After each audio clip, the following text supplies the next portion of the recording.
Ladies and gentlemen, Ali Siddiq.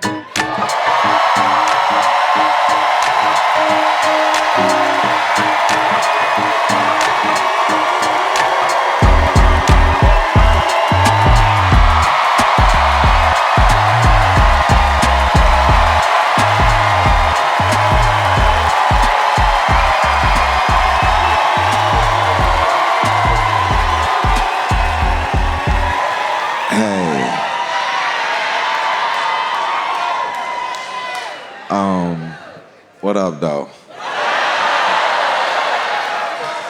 Okay, I'm finna start. So, you know how they say easy like Sunday morning? Yeah, Lionel Richie said that song. Marcus say that all the time. He say, it's easy like Sunday morning. And I get that. But Monday is hard for some strange reason. I don't care if you unemployed, if you employed, or you own your own business, whatever you're doing, Monday is hard. I'm gonna tell y'all 4 stories. All of them started on Monday. And I'm gonna go in order. So this particular Monday, I'm doing what I normally do. I go to this gym, Main Street Boxing Gym, 1612 Austin Street. Yeah, I say that real bold, so if anybody try me, you know where I'm really at. So 1612 Austin Street is Main Street Gym. I'm in that gym every Monday. I get to town, I'm there Monday, Tuesday, Wednesday. That's when I'm there, because I leave town on Thursdays. Now, this particular Monday, I walk into the gym, I'm having a pretty good day, and I get there at 5:30 a.m. Yeah, 5:30 a.m. in there doing my thing. Okay, so I walk in this particular Monday, and when I walked in, it's some guys already in the ring sparring. I'm wondering, what time did they get here? It's 5:30. I walk in and they sparring, and one of the guys hit the other guy, and looked at me and talking about, yeah, we in here this morning.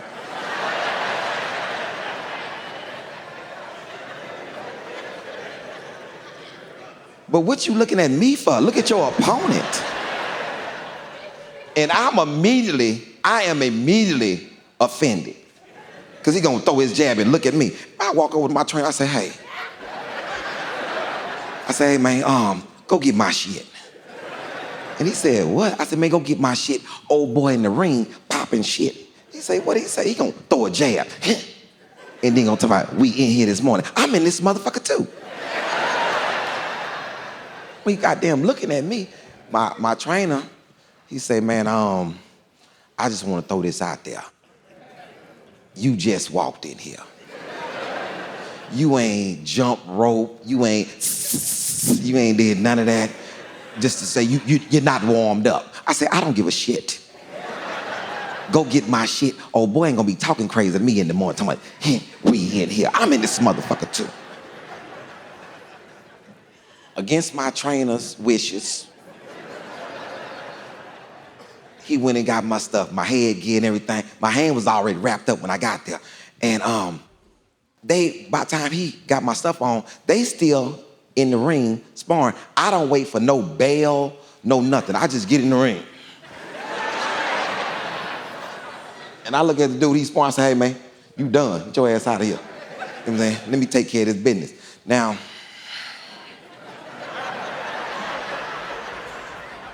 I'm gonna just ask y'all, do y'all like little tidbits in stories that enhance the story? Okay, this is a little tidbit. Just gonna throw this out there, a little tidbit. I had just recently paid $78 to watch him fight on pay-per-view.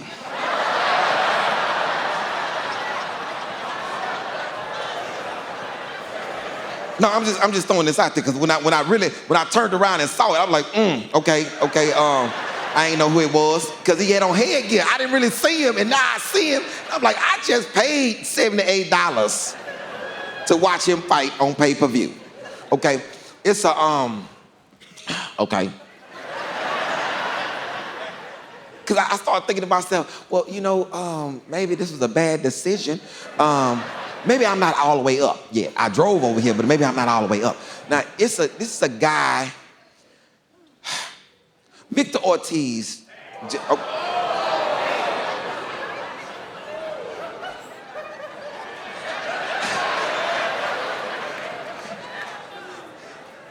Victor Ortiz just was fighting on pay-per-view with this guy named Todd Manuel. That's who, and this is who this is, Todd Manuel. And Todd said, so what we doing? We going to the body? I said, man, fight your fight, nigga. Now see, I'm tripping. But I'm in here, but people know I'm nice though. People know I'm nice. And man, Todd, after I done said what I done said, Todd, the bell rang, and he said, it's about to be a fresh round. And I'm in my corner getting ready. And Todd was listening to me. When I said fight your fight, Todd was definitely listening to me. Because when the bell rang, Todd was all in my corner, all fast. No, y'all don't understand. It's like I'm over here and he was so in my corner, I did that. I said, man, what are you over here for? We ain't even touched gloves or nothing. This ain't no sportsmanship, sir. But since Todd was in my corner, people know I'm nice. People know I'm nice. So I threw something out there on Todd. Now, I didn't hit him at all. I didn't hit him. He moved. You know what I'm saying? So, and then when he moved, he turned on the other side, so I saw he was over there. I threw something over there, because people know I'm nice. Now, once again, I did not hit him. Todd's footwork was excellent. Do you understand me? Now, me and Todd, when he turned, I turned, and me and Todd straight. So I see him, so I just gotta let Todd know, because people know I'm nice. I gotta let Todd know. No, for real, people know I'm nice. I gotta let Todd know I'm real in here, so I threw something out there real strong. Now, Detroit, I left this out there way too long. I left this out there way too long, because this area right here is called the bread basket. That's what it's called. It's called the bread basket.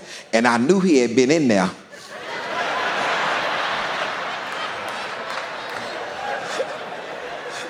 No, I knew he had been in there because I looked at him, he was eating a sandwich. I said, this nigga eating a sandwich? Where you get that bread from? And this area was all warm and toasty, like somebody had left my oven open. So I immediately brought that back in, and trying to defend myself. And when I looked up, Todd had moved over here. He had turned on me, and I hadn't turned yet. He over here. And then I saw him out my peripheral. And I looked, I said, oh shit, Todd about to hit me in the face. So I threw my defense up, put that up. But Todd was not going for my face. It was a little small area up under here that he just threw something in there. He just threw it in there. And I'm gonna be honest with y'all. You are not supposed to see your breath unless it's cold.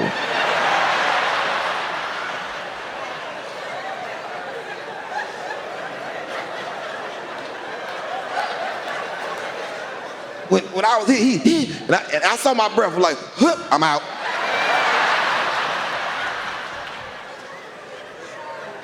And I tried to use my glove. I was like, no, I need you. It was getting bad. But let me tell you, the whole time it's getting bad in here, you know who I'm mad at? My trainer. That's who I'm mad at. Because see, people know, if you sparring, your trainer can come on that mat and call you over for for no apparent reason and have a conversation with you. Come here, let me talk to you real quick. He can do that during a sparring match, and he is not choosing to do that. He is not choosing to do that. He over there, he done got caught up like this is a real fight. He over there talking about, get your composure. And I'm looking at him like, I don't want to get my composure. I want to get out of here. What I want you to do is throw that towel that's right by you. Throw that towel up. Matter of fact, throw that chair in here so I can hit this nigga with this chair.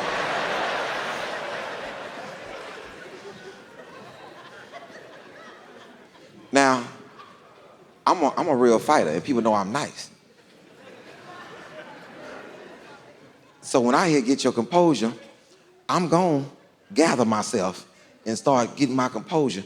Now, the first thing I need to do to get my composure is get away from Todd for just a little bit. Just get away from him. So I done moved on him, and now I'm looking at him a little bit. I'm looking at him. I'm stepping to, my left. I'm looking at him. And now, let me tell you something. What comes...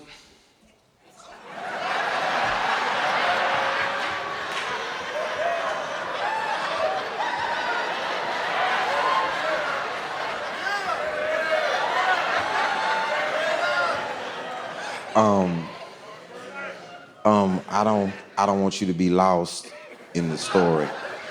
So I'm just gonna run it back for you. It's 5:30 in the morning. I've showed up to the gym. Okay. Now, I threw something, left it out there way too long. Bread basket, eating a sandwich. Turn in my face, breath out of there, I'm out.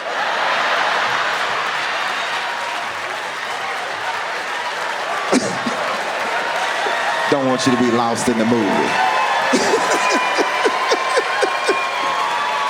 You gotta catch people up. You gotta catch people up.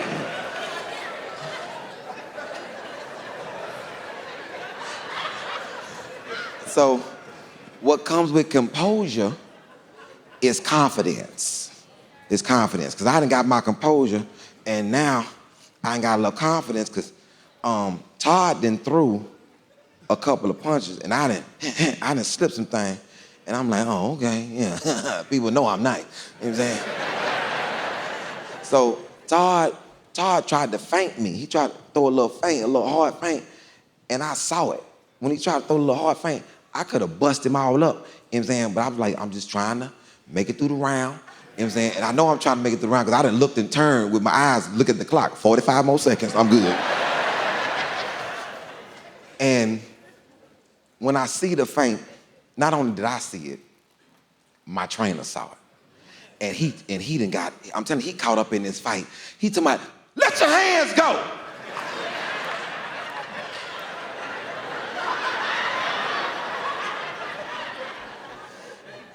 So Todd, he throws something, and I roll on it. And when I came up, I'm listening to him. I done let my hands go, hey, and I done hit Todd. I done turned Todd shit up too.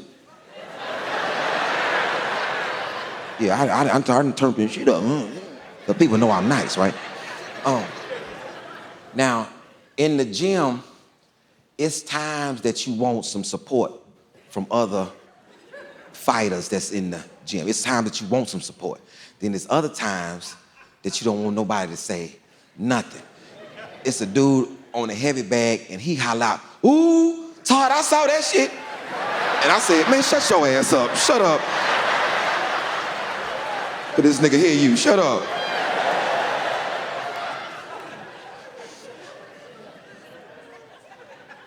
I was hoping Todd didn't hear. And Todd said, oh, yeah? And I was like, oh, God. Because I could see something different in his eyes. His eyes look different. And I'm gonna say this, and you can go on his page, and you can see on his page, Todd Manuel, his name on Instagram is Todd Blazing Amazing Manuel. And I'm saying, first of all, why does he have 2 nicknames? He's supposed to have 1 nickname. But I'm telling you, when Todd eyes changed and that man said that he saw that, I'm gonna tell y'all, it was blazing and it was amazing. Todd hit me everywhere that you can hit a person. I got hit in the knees. I don't even know how that happened. And man, Todd was wearing me out in the corner and the bell rang. And I said to myself, thank God. I don't know how long I was in that corner. The bell rang again. I said, oh my God, he's coming back.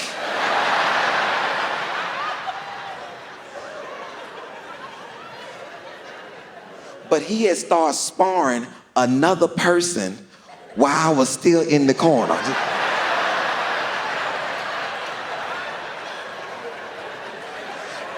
I didn't know he was sparring nobody else, so he started beating him in the corner. I said, oh, y'all in here, excuse me. I didn't see y'all doing your thing.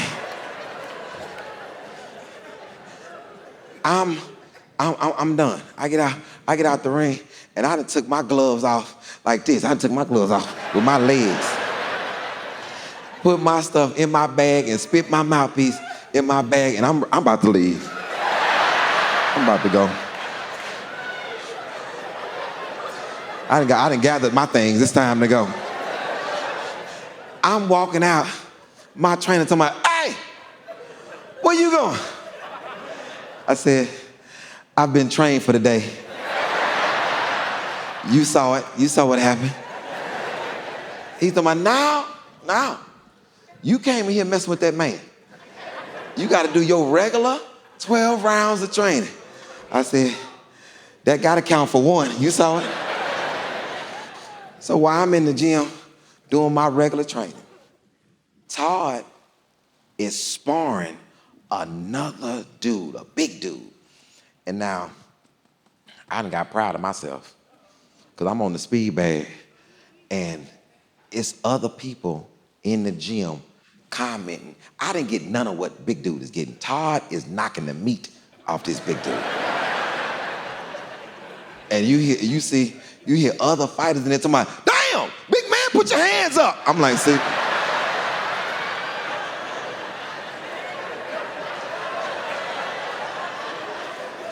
I didn't get none of that. Didn't nobody call out no shit on me.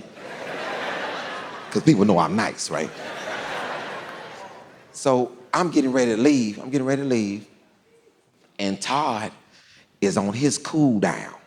He on his cool down. He in there jumping rope.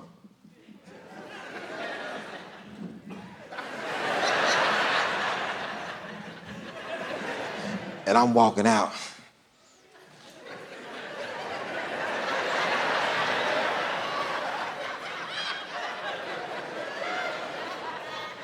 I stopped right in front of Todd. I said, hey, I don't know if you know anything about me, but I don't let folks whoop me and don't come back. Just know, when I get here tomorrow, you better have all your shit on. Because it's going down, you understand me? Todd.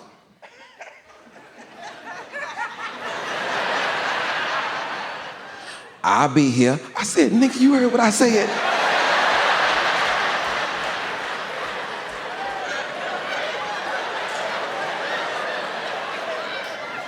I said, what time you gonna be here tomorrow? Todd. I'm gonna be here all day. I'm walking out with my trainer, and I tapped my trainer. I said, hey, you notice he didn't give me no exact time.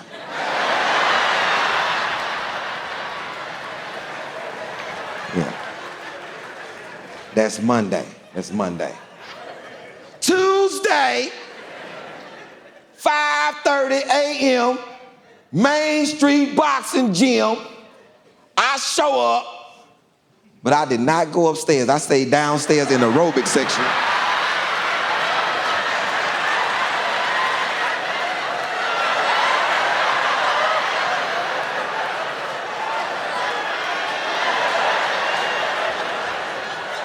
finna go back up there, shit. I done finished my aerobics. I get to my phone, I got 3 missed calls and a text message, all from Todd. His message gonna somebody, where you at?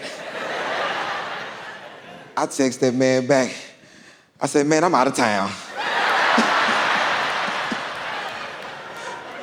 He gonna text me right back, talking about, why your truck outside? I text some childish shit. I said, don't worry about it.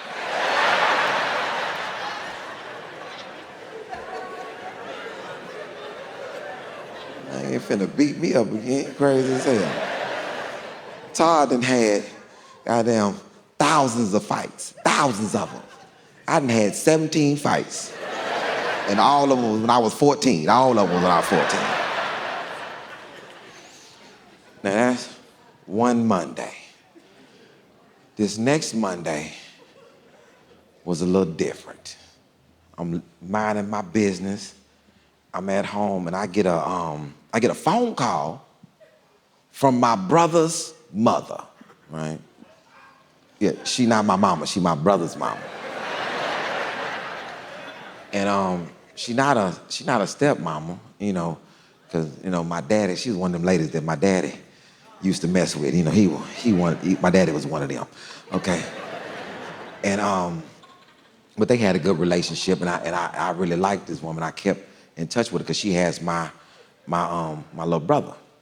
She called me, her name's Patrice. She said, hey, have you talked to your little brother? I said, no. Why, what's up? She said, I saw on his Instagram, it says locked up in Mexico.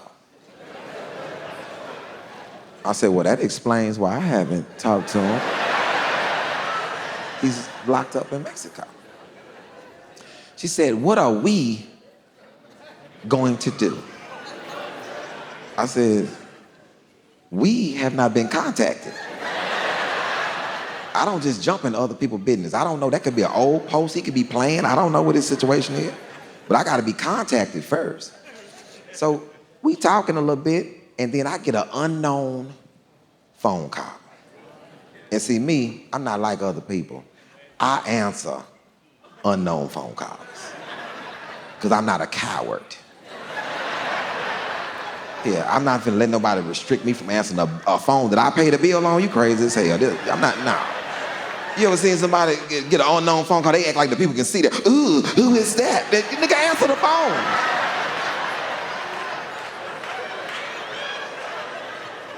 If it's somebody you don't like, hang up. If they call back, you know exactly who it is. I answer unknown phone calls. And because I'm 51, so I don't remember when we got so cowardly that we wouldn't answer an unknown phone call. I remember me and my sister used to race to answer the phone. And I know it wasn't for me because I was 6. As soon as that phone rang, hello, hello. And this is when I first ever, when I was 6 years old, answering that phone, this is the first time I learned to lie. I learned to lie at 6. At first, I wasn't lying. I answered the phone, and my mama looking right in my eyes.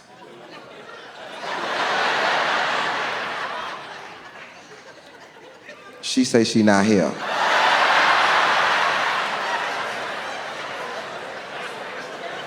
That's what she said. I'm looking right at her ass. So, I say, Patrice, let me call you back. I got an unknown phone call. She's talking about, who is it? I said, Patrice, it's unknown. I click over. It's this woman named Veronica. Veronica starts off to, she said, hey, my name is Veronica. You do not know me. I said, I know. It was unknown. She said, I am calling on behalf of your little brother. I said, are you in Mexico? She said, no, but he called me because I picked up and he needed a translator. Now, this is the first red flag to me, that my brother needs a translator. I know for facts that my brother, for the first 4 years of his life, all he spoke was Spanish because he had a Mexican nanny. And now you trying to tell me you locked up in Mexico and you can't remember no Spanish? Como estás? Hola? Nothing? Okay. She said, he's on the other line. I'm going to merge you in. I said, okay. She merged me in, and it's really actually not my brother. It's a Mexican attorney on the phone. He's allowing my brother to use his phone, and my brother's on speakerphone. And I can hear my brother in the back talking about, hey, man, you got to get me out of here.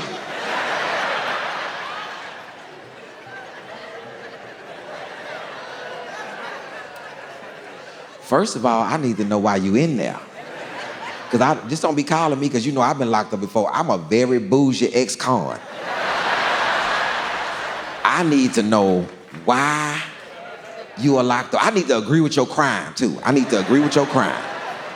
Because what is he over there trafficking human beings and some shit? I can't be involved in no shit like that. I'd send him the bond money, now I'm in the ring. Nah, I can't do it. I say, man, what are you locked up in Mexico for? My brother is locked up in Mexico for the stupidest thing known to man. He got caught in the airport with 4 ounces of marijuana, which is stupid because marijuana is legal in Mexico. You can just get whatever you want to smoke in Mexico. You ain't got to transfer nothing over there. And I said that. I said, why didn't you just get the shit in Mexico? He told me, man, I don't know what they got. I got to smoke my own shit. I say, see, your bougie ass, now your own shit got you locked up. You see how this works? I said, Darius, because that's his name, Darius. I said, Darius, how much are they saying it's gonna cost to get you out? He said, man, they said $6,000.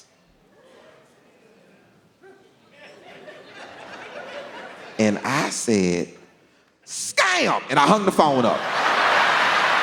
This is a scam. I saw this on the news. This is a scam. Because when you get elderly, when you get old, they start using your friends and your family to get the money. No, this got to be a scam. I saw this on the news. I watched the whole program. Scam. Definitely a scam. Scam.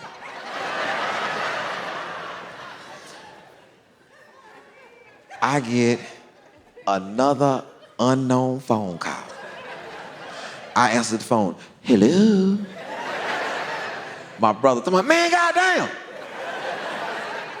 I said, Darius, I don't even really know if this you. I don't. I say, Darius, if this is really you, how much money do you owe me currently?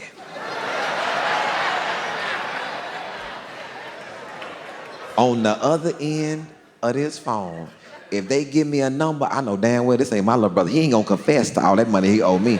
He told me, shit, right about around. I said, oh, this him. I said,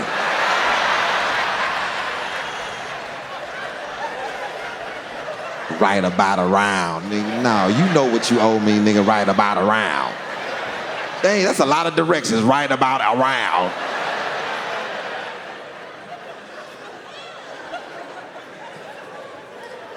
I say, Darius, man, on the real, I'm gonna be straight up with you, bro. That's $6,000. That don't even sound, it don't sound right, dog. That math just ain't mathing to me. It's legal over there. Why would it be $6,000? I say, man, bro, listen. Talk to the people and asked him what the real number is. See, to the lighter hue people in here, to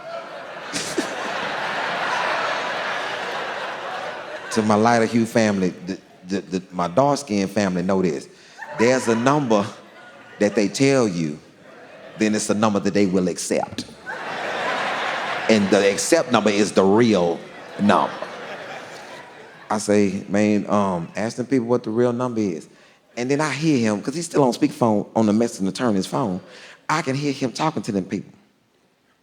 And it just ain't going the way I want it to go. Because I'm hearing too many cinco cesses and cincos. I think they said Cinco de Mayo twice. I don't, it just sound like 6 is about to come back. I don't know, I just don't know. He gonna come back to the phone sounding all timid. Tell my man, I talked to him, man. And they say $6,000. And I said,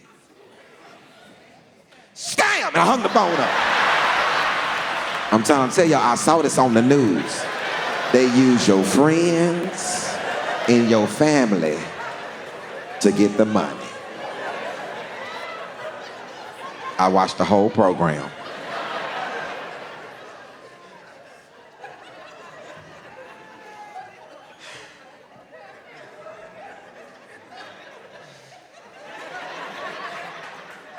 After that last scam, 2 hours go by, ain't nobody called me back.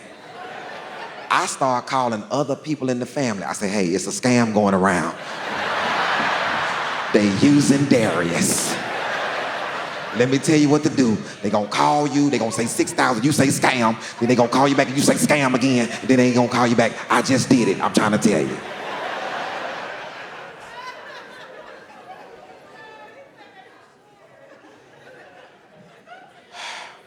After those 2 hours, I done started, living my life again. Because that was a lot of pressure on me. I started living my life again.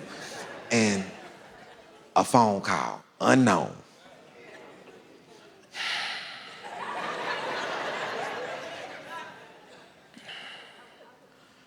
I answer the phone. Hello. It's my brother, and he sound like he crying.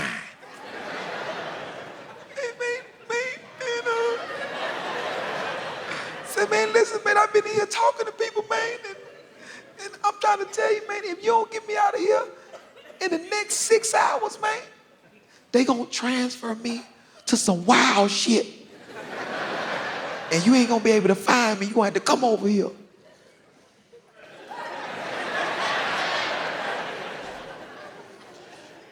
I said, Darius, you have been in there for some time now. They should start deducting. Ask them what the real number is.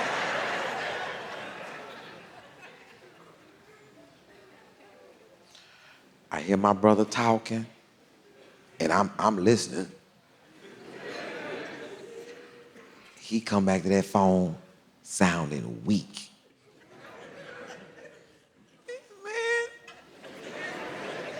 Man, they say it's gonna be $6,000.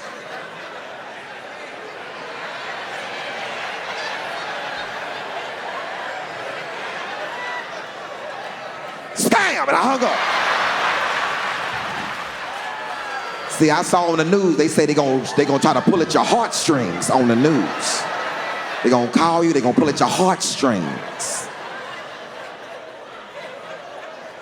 They use your friends and your family to get the money. I said, you know something? My brother probably ain't talking right. He probably ain't talking right.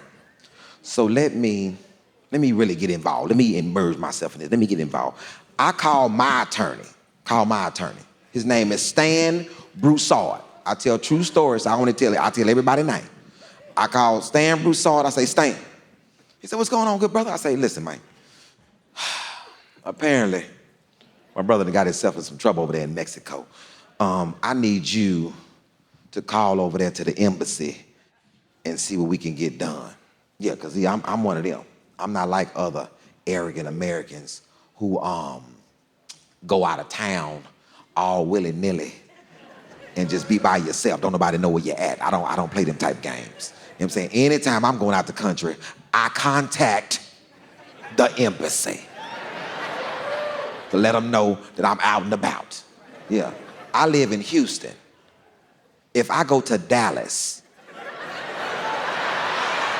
I call the embassy. I don't know what type of sanctions or embargoes that we got with South Dallas. I'm calling somebody. My attorney calls me back with an attorney from the embassy named Miss Kathlena. Miss Kathleena's on that phone. It's me, her, and Stan.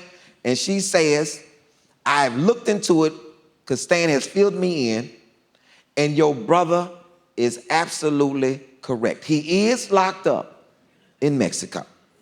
And if you don't get your brother out of there in the next 5 hours, they're going to transfer your brother to some wild shit.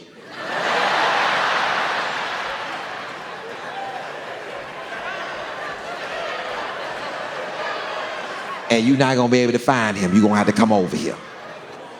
And I said,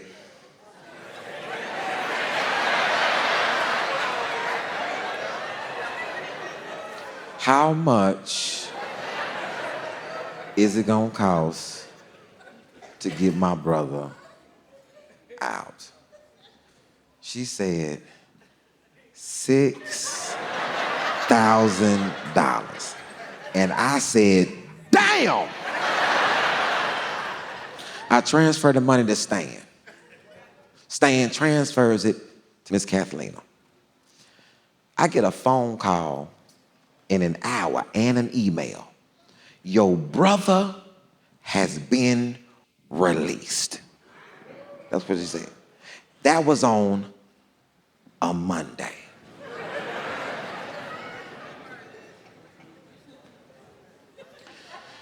How old are you, good brother? 62, grown man, real grown. Just gonna throw this out there at you, just sling it to you.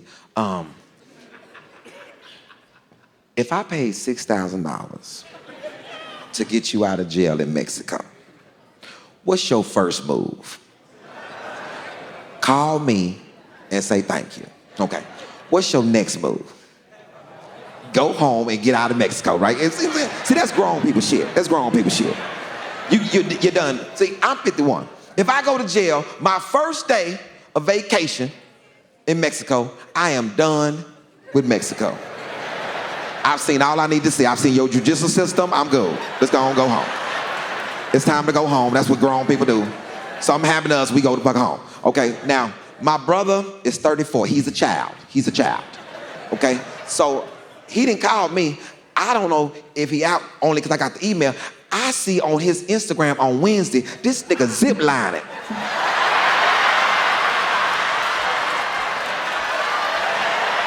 This nigga zip lining. Went through a whole safety briefing. Ain't called and said shit to me. He's zip lining. Nigga had a helmet on and everything, just zip lining.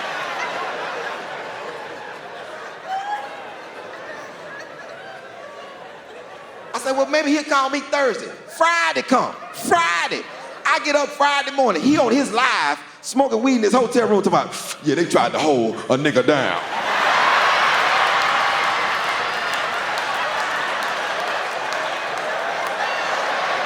I hate him to the core of me. I hate him.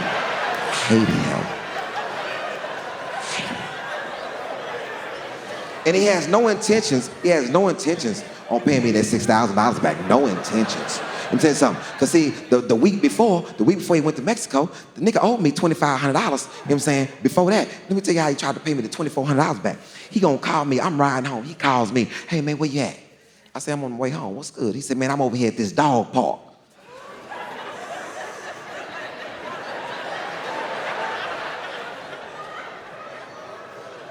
I said, okay. He said, yeah, I just found this Rottweiler.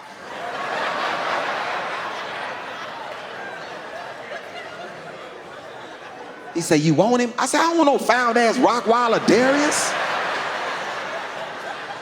I don't want a found-ass Rottweiler. He told me he got fleas right now, but I'm about to give him a bath. Nigga, what? I don't want no found-ass Rottweiler, Darius. He told me, see, every time a nigga trying to pay you back, you can't pay me back with no found-ass dog, Darius.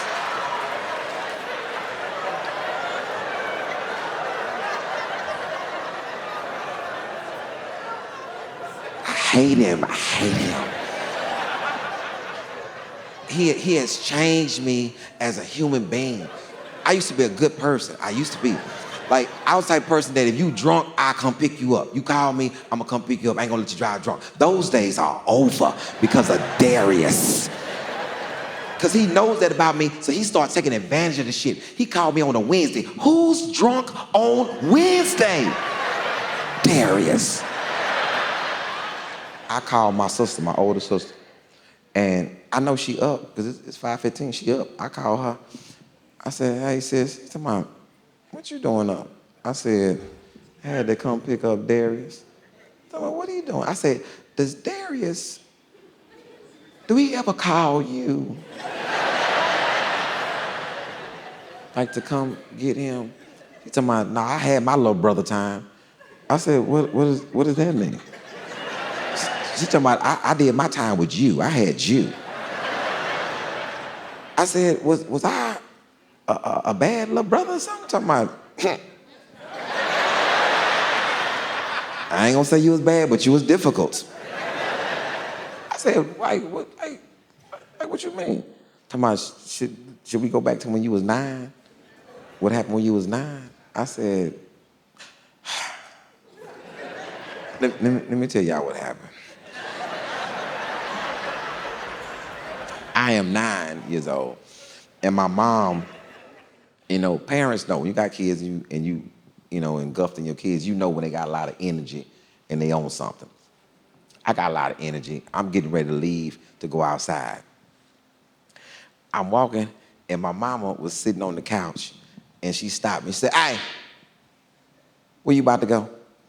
I said, I'm about to go outside and play. She said, key goddamn word, play. Take your ass out there to that park and play.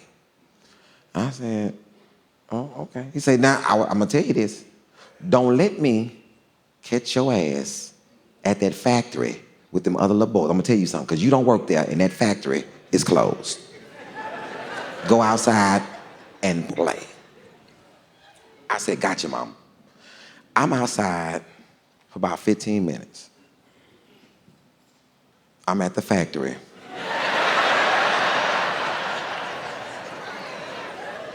With them other little boys. While I'm at the factory, I fall and break my leg. I am not concerned with this leg. I am concerned with my location. Because my leg can be broke, it just can't be broke here. So I am military crawling across a street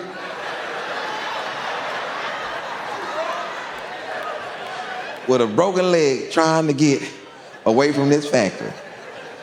My sister is 11. I'm 9, my sister's 11. And my sister's on the way to this store called 7-Eleven to get a Big Go.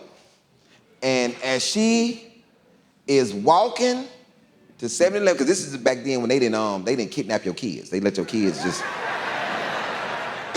we were safe back then. So my sister walking.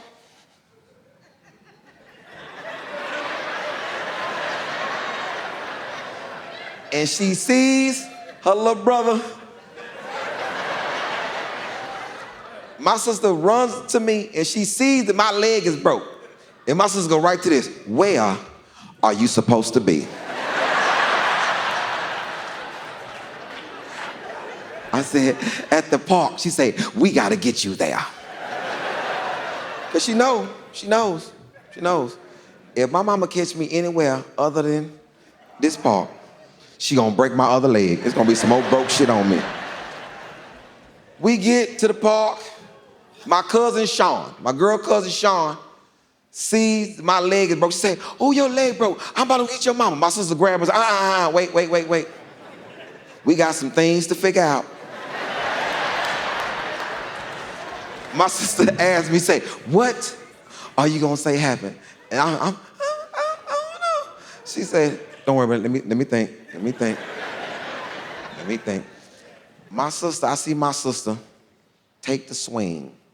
The old swing, leather, little plastic, whatever that material is. And she is twisting the chain up. She twisting the, and she gonna look back at me to this gonna hurt. I said, what's gonna hurt? What do you mean? What's gonna hurt?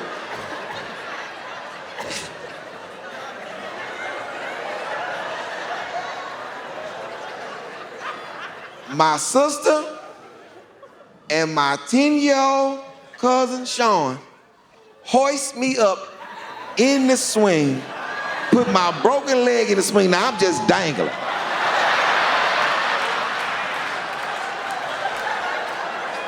Let's dangle. My sister tell my cousin Sean, go get my mom. As I'm dangling, I can see my mother running. I'm upside down, I can see my mother running. My sister's gonna look at me to hey, you gotta be crying. I said, what? My sister said, bah, bah, bah.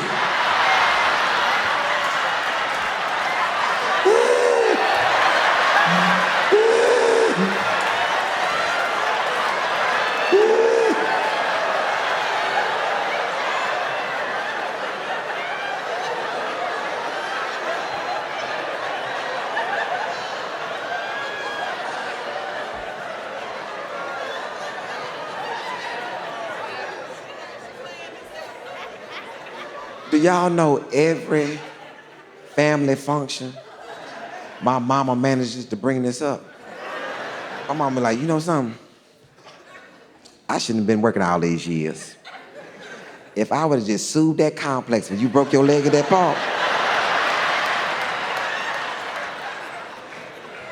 me, my sister, and my cousin Sean, I'll be looking at you like, nah. You'd have been just getting out of jail for fraud is what you would have. You'd have been just coming home, girl. These next two stories are Mondays. Okay? Because I have a really healthy admiration for the elderly. Really healthy admiration.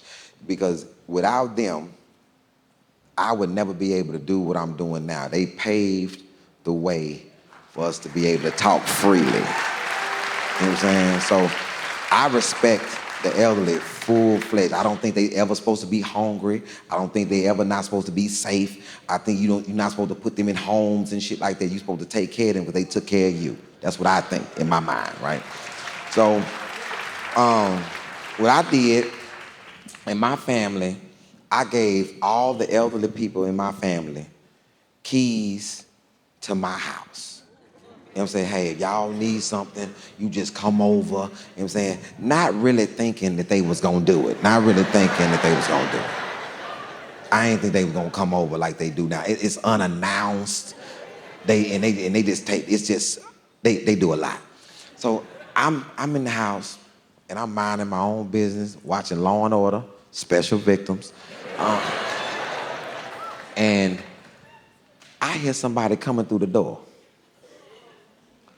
But everybody is accounted for in this house. Everybody living in this house is accounted for. I'm looking at the door. I'm like, who the hell coming in this door? My uncle, he is 89 years old. He 89. He coming into my house and he walked past me. Yeah, you a hater. I said, what? I said, what? He said, yeah, you a hater. You heard what I said. I said, did you just learn that word or something? No, hater. I said, how am I a hater? He said, well, yeah, because you trying to act like you don't see it. Like I don't see, what don't I see? He talking about, yeah, You don't see my life alert bracelet. Life alert bracelet? Ain't that supposed to be around your neck? He said, I don't want that shit around my neck. I fall and can't get to it. I need to be on my wrist so I can hit it with my chin.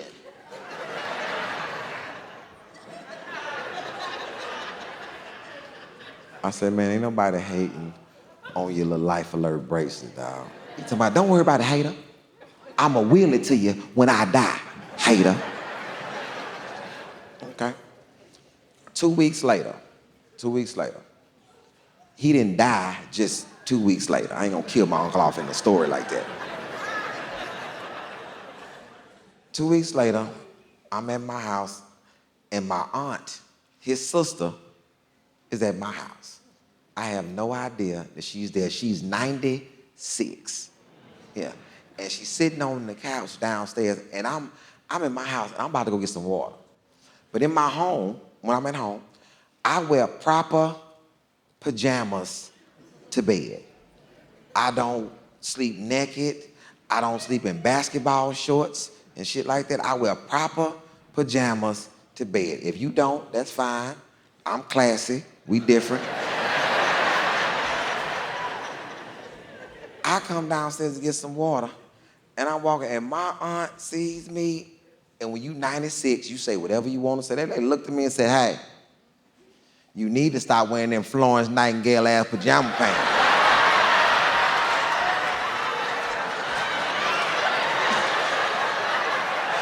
I said, Florence Nightingale? Talking about, yeah, you see all that flare in the bottom of your damn pants?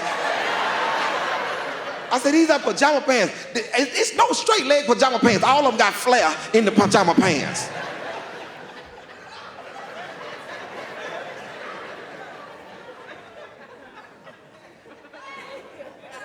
Try to defend myself against this elderly lady. Okay. 2 weeks later. She didn't die either, just 2 weeks later. In my home, I have a landline phone. Have a landline. You know what I'm saying? Yeah, because I'm smart. I don't just have my cell phone, I have a landline. Because everybody who I do business with has a landline phone. And every place that my money is stored, they have a landline phone. Yeah, the bank has a landline. You know what I'm saying? So I'm not finna be disconnected from my money. I need to be able to call somebody. Now, in my neighborhood, people make fun of me because I got a landline phone. They know it. Somebody, yeah, Mr. Rotary Phone over there. Call me Mr. Rotary Phone. I get it. Now, I live in Houston, and a freeze happens in Houston. A freeze. Cell towers are down. People can't use their cell phone. I'm all outside long cord. Yeah, boy. Yeah. It's cold as hell out here, boy. Can't nobody else talk but me, shit. Yeah. Now my neighbor, Sean, needs to use the phone. I charge that man $35 a minute to use my goddamn phone. A minute? Yes.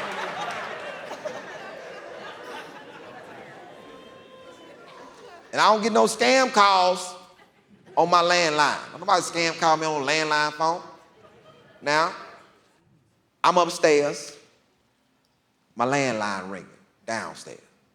I said, shit, let me run down here, get on my phone real quick. I get to the steps. And these Florence Nightingale-ass pajama pants that got up under my foot. Now I'm bobsledding down the damn steps. And I can't stop myself because, you know, the pajamas got a little silk to them, so I done picked up speed. I'm sliding down the stairs. I done hit my shoulder on the banister and dislocated my goddamn shoulder. I done flipped all the way down the steps. I'm at the bottom of the steps. My feet are over my face.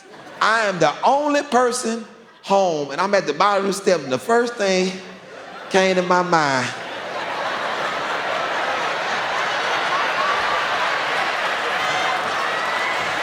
I said, I wish I had a life alert bracelet. You got to listen to them, man. They know stuff, man. They know stuff. Now I walk around the house with my pajama pants stuffed in my socks.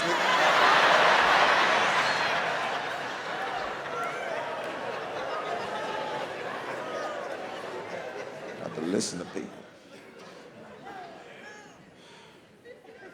My last Monday, I don't know if y'all know how disrespectful raccoons are. Raccoons are the most disrespectful animal. So in my neighborhood, you know, I moved in this neighborhood with the lighter hue. I didn't know. And I'm putting my trash out, and I'm noticing that I'm getting up and my trash is all over the yard. And I said, you know something? They trying to hate crime me out the neighborhood. I know who it is. I got a suspect already. It's Racist Steve. It's Racist Steve. Because there's two Steves in the neighborhood. It's Racist Steve and it's Good Steve. So I said, you know something? I'm gonna put some cameras up in the front to be able to see who messing with my trash. Now, I wait, I put the trash back out there. Trash all over the yard. I go to the cameras. I say, yeah, Racist Steve ass in trouble. I'm finna call the authorities on his ass. And I go back through, it is 5 raccoons tearing my trash up. And it's 4 medium ones and it's a big one. It's a big one. So I put my trash out again, and these raccoons so damn disrespectful. I put my trash out.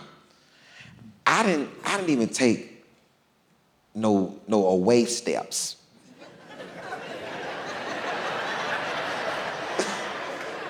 I didn't get no away steps. This was a turnaround step, and then I heard the lid come off. I said, I turned back. It's a big raccoon looking at me like, hey, go on back in the house. You put the shit out here now. This is our trash. You put it out here. And being from a hood, you know what I'm saying, I know that you can shoot things. You can shoot a dog, but you can't shoot no raccoon. And a dog come up, you just get your ass out of here, dog. And then dog run off. Man, these raccoons, I said, man, get your ass out of here. These raccoons like, get your ass out of here. I said, these niggas been on Happy Feet before. This is crazy.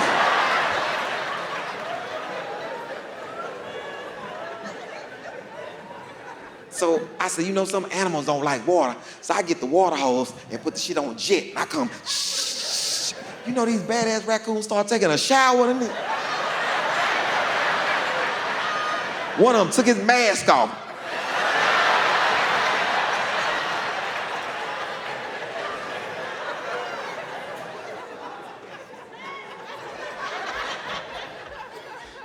And I'm pissed. I'm pissed. And I wanna shoot these raccoons, but in my neighborhood, they got an ordinance that you cannot shoot them. You can just trap them and relocate them. Now, this is where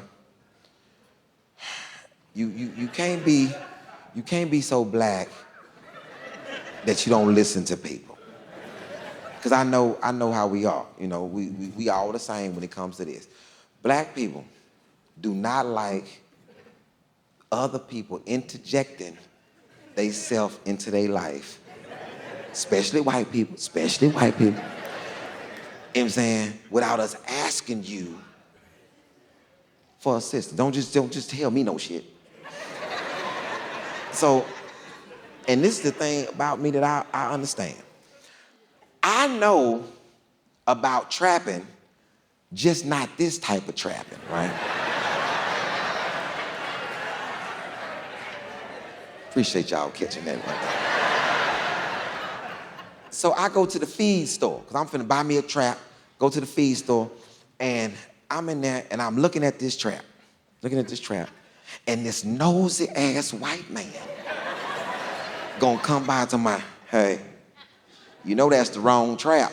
I said, you don't even fucking know what I'm trying to trap. Let me get my shit and get out of here. This nosy ass white man all of my goddamn business. Let me get my shit and get out of here Cause I'm already tight about this. You don't tell me it's the wrong trap. Your ass, ain't nobody asked you shit.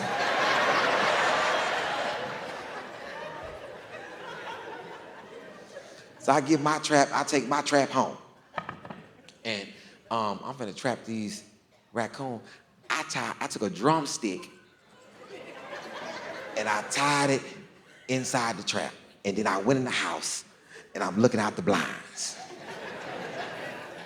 I see the big raccoon come out.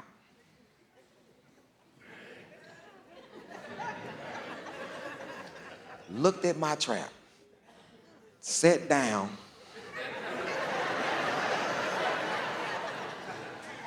next to my trap, put his arm in my trap, ate all the meat off the drumstick, and threw the bone back in there dangling. Bone was just dangling. See me looking out the blinds. He looking at me like, put another one in there since you feed motherfuckers, put another one in there. I am mad. I'm mad. I'm taking this goddamn trap back to the damn store. This damn trap don't work. I come right in there and put the trap on the counter. You know who's in there? Same nosy ass white man. He said, told you that was the wrong trap. I said, white man, how the hell you know it was the wrong trap? He said, colored man. I said, who the fuck are you calling colored man? He said, who the fuck are you calling white man? I said, I'm calling you white man because I don't know your goddamn name. He said, I'm calling you colored man because I don't know your name. I said, touche, touche. He said, that's your name, touche? I said, hell no, my name ain't no touche.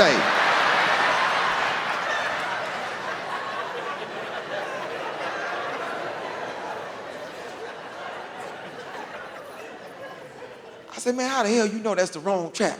He said, first of all, that's a dog cage.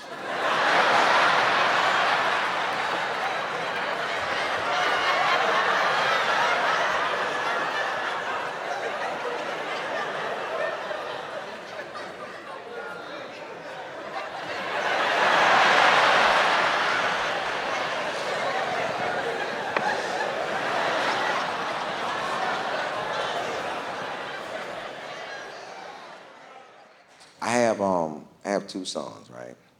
And Hassan, this is my baby boy, Hassan. I love Hassan. His name means beautiful, and that's what his name means. And he's a beautiful soul. And this is how I know that Hassan is a better person than my oldest son. I found this out on a Monday as well. I found this out on a Monday, right? So I walked in, because Hassan is just different. He's not, he would, what people would be considered as corny in a black neighborhood. You know what I'm saying? Like them little boys who I grew up, like, what corny ass. But Hassan is 14, and he's supposed to be 14. He has been allotted a life that he could be an actual child.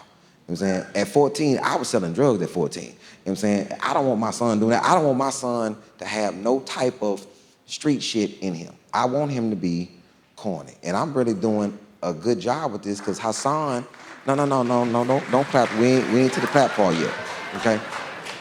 So Hassan, it's his birthday, and Hassan comes with a list of what he would like for his birthday. And this is how I knew that Hassan is a real child. On the list, Hassan had 14 Transformer toys on the list. That's what he wanted. Got him all the Transformers. And the next morning, I went to his room. Hassan melted my heart. Hassan's in the bed asleep with all 14 Transformers. And I said,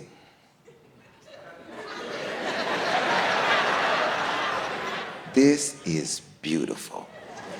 I went and got Trey, his older brother. I said, Trey, come here, let me show you something, Trey. Let me show you something. Hassan in there sleeping like an angel. And I said, look at your younger brother. Look at him. Look at him. Sleep with all his toys. Trey talking about, yeah, with his corny ass. I said,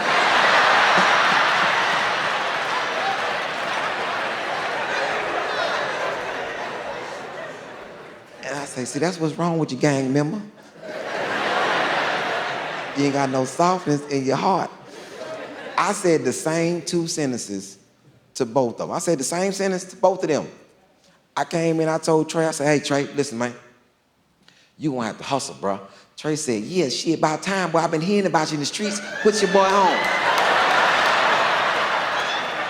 I said, not like that, gang member.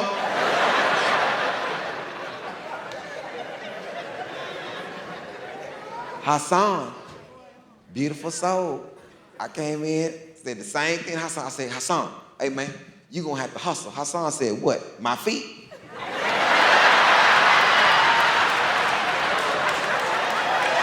Detroit.